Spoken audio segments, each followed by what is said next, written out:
You know, and what happens in our police force is that all of a sudden you're listening to the same dogma every day, and you're becoming more and more brainwashed. That the second you get into your car, you have been brainwashed to think that everybody of a certain hue is a criminal, even children. And do you know how long it takes to brainwash someone? 2 days.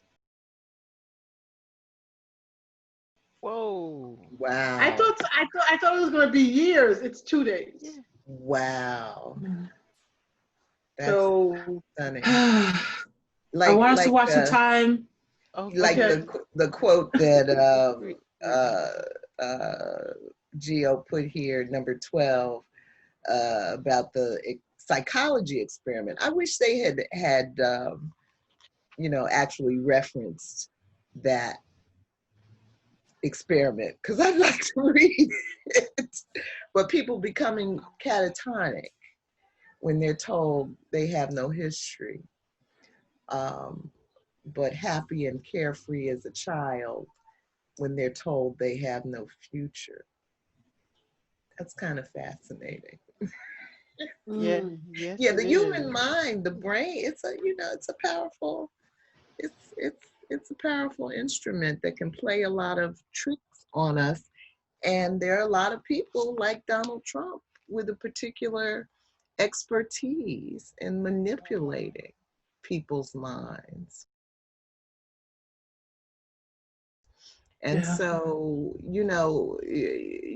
I say to you guys all the time, I'd rather have us focus on nonfiction than fiction, because I want to keep us grounded as much as possible in facts.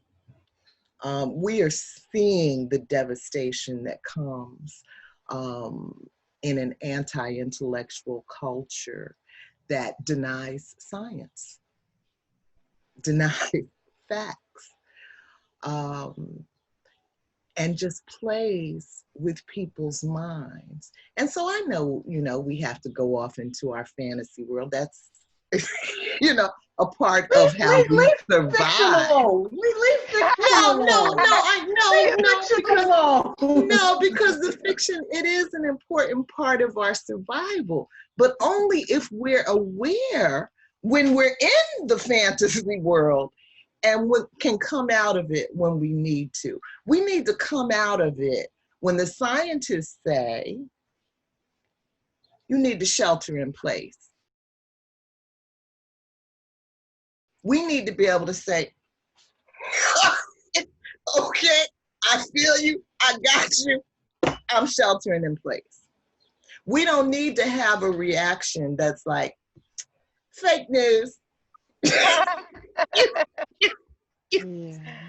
Right. No, I'm just saying, which is and what we've seen, we are being gaslighted. We are being, our heads, I'm trying not to curse because that's the word that I would use. But something is happening to our heads. And it's not good. I guess I'm just saying there that we're not up here reading 50 Shades of Black. Whenever there's a fiction book that we're reading, whether is Octavia Butler or the book about historical fiction. I've had Lilith. Historical fiction. I've had Lilith on my mind. Sometimes fiction can bring things to light that reality doesn't, and it's still powerful. So no, I'm not going to come up in here and read romance novels with you, but I wouldn't even read my books here because they don't do the same thing that some of the books that we have read here. So, and I like that, Michelle, that you kind of say that one is too far. But when we read the women of the what was it? The Women of the Night Women. Yeah. The Book of Night Women. The Book of Night Women is the book that started me on my journey around decolonization. Yeah. That's historical. That's have a place. Yeah. Yeah, Oh, it does. It absolutely. has historical Absolutely. context. Absolutely. I just want us to be aware that we are living in a culture where reality is constantly being manipulated and remanipulated, and we are reaching a point as a country um, where we don't know what's true anymore, and that's not good for your health. Amen. And on that note, ladies, we're going to have to cut it short because it's 7:45. Love all your input. Got some stuff to go research and think about, videos to watch.